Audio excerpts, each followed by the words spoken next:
महाराष्ट्र में मुंबई समेत 29 महानगर पालिकाओं के चुनाव प्रचार के थमते ही सियासत अब अपने सबसे तीखे और आक्रामक दौर में पहुंच चुकी है। इस बार चुनावी बहस के केंद्र में है एक साधारण सा दिखने वाला लेकिन बेहद असरदार शब्द, वड़ा पाव।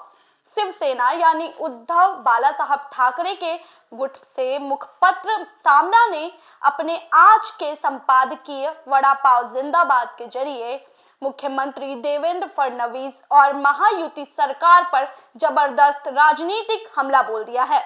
विवाद की जड़ है मुख्यमंत्री फडणवीस का वह बयान जिसमें उन्होंने कहा था कि शिवसेना ने मराठी युवाओं को सिर्फ वड़ा पाव के ठेले के लिए हम उद्योग और रोजगार देंगे।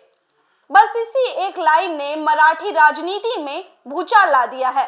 शिवसेना ने इस बयान को मराठी श्रमिक वर्ग संघर्ष और स्वाभिमान का अपमान बताया है।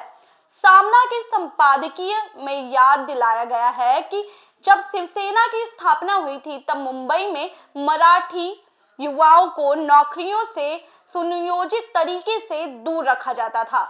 ऐसे दौर में जब वड़ा पाव जैसे छोटे व्यवसाय हजारों मराठी परिवारों के लिए रोजगार, आत्मसम्मान और जीवन का सहारा बने। सामना का साफ कहना है कि वड़ा पाव कोई मजबूरी नहीं बल्कि मराठी आत्मनिर्भरता का प्रतीक है। संपादकीय का दावा है कि आज वड़ा पाव न्यूयॉर्क, इंग्लैंड और यूरोप तक पहुंच चुका है और लाखों लोगों को रोजगार दे रहा है। मुख्यमंत्री पर तंज कसते हुए सामना ने लिखा है कि जो लोग इडली सांबर, ढोकला, फाफड़ा और दूसरे क्षेत्रीय व्यंजनों की तारीफ करते हैं वही लोग मराठी वड़ा पाव को हे की दृष्टि से देखते हैं, यानी उसको लगातार नीचा दिखाने की कोशिश करते हैं। इतना ही नहीं, सामना ने सीधे सवाल उठाया है कि जब मुंबई और महाराष्ट्र के उद्योग गुजरात शिफ्ट किए जा रहे हैं तो मराठी युवाओं को रोजगार कहां से मिलेगा।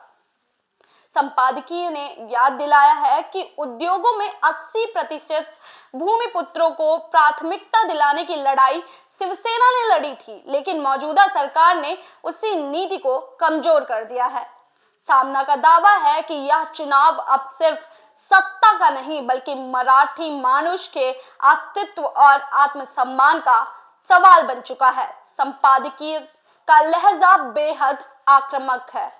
यहाँ तक भी लिखा गया है कि मराठी समाज को अपने अधिकारों के खिलाफ खड़े लोगों को उबलते तेल में तले वड़े की तरह बाहर निकाल देना चाहिए। सामना ने चुनावी माहौल को गुंडागर्दी, भीड़ और पैसे की राजनीति से भी जोड़ा है। पुणे में कुख्यात अपराधी गजा मराड़े की रिहाई और मुंबई से बाहरी तत्वों को लाकर मराठी जनता को डराने के आरोप भी लगाए जा रहे हैं।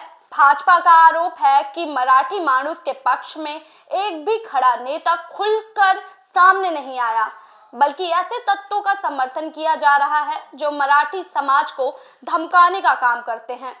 संपादकीय का दावा है कि इसी नाराजगी के चलते शिवाजी पार्क में मुख्यमंत्री फडणवीस और एकनाथ शिंदे की समापन सभा का बहिष्कार हुआ था, जबकि 11 तारीख को ठाकरे बंधुओं की सभा में जनसैलाब उमड़ पड़ा था।